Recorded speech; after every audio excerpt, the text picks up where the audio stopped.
আসসালামু আলাইকুম।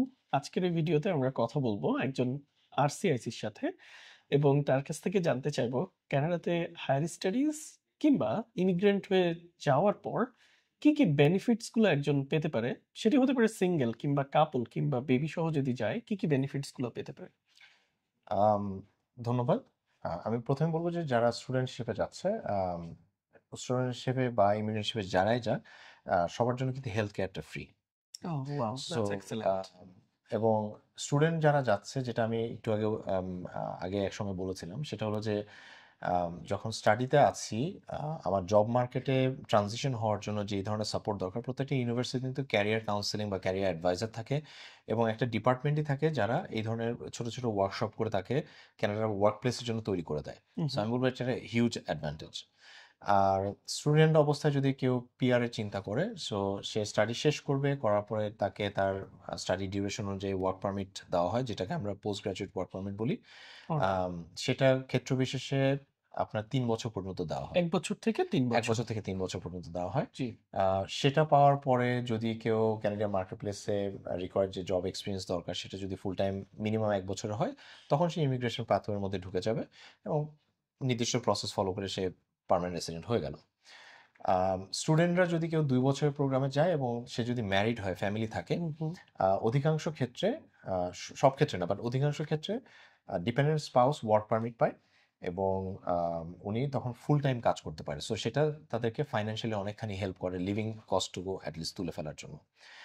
যদি কারো বাচ্চা থাকে এবং স্কুল গোয়িং বাচ্চা থাকে, তারা কিন্তু ফ্রি এডুকেশন পায় গ্রেড 12 পর্যন্ত। সো সেটার জন্য তাদের কোনো ধরনের খরচ করতে হয় না আলাদা করে। এবং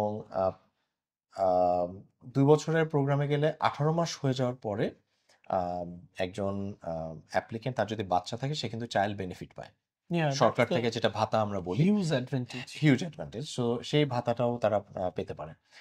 পার্মানেন্ট রেসিডেন্ট হলে এই সবগুলোই তারা পেয়ে যায়। সেটা চাইল্ড বেনিফিট আমরা বলতে পারি, free medical health care system তো আছেই।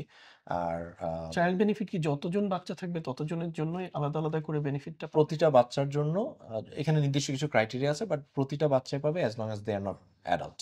মানে 18 বছর বয়স পর্যন্ত তারা এই সাপোর্টটা পাবে। তাহলে তাদের এডুকেশন ফ্রি, বাচ্চার জন্য education free and then child বেনিফিটটাও পাচ্ছে, হেলথ কেয়ারও পাচ্ছে।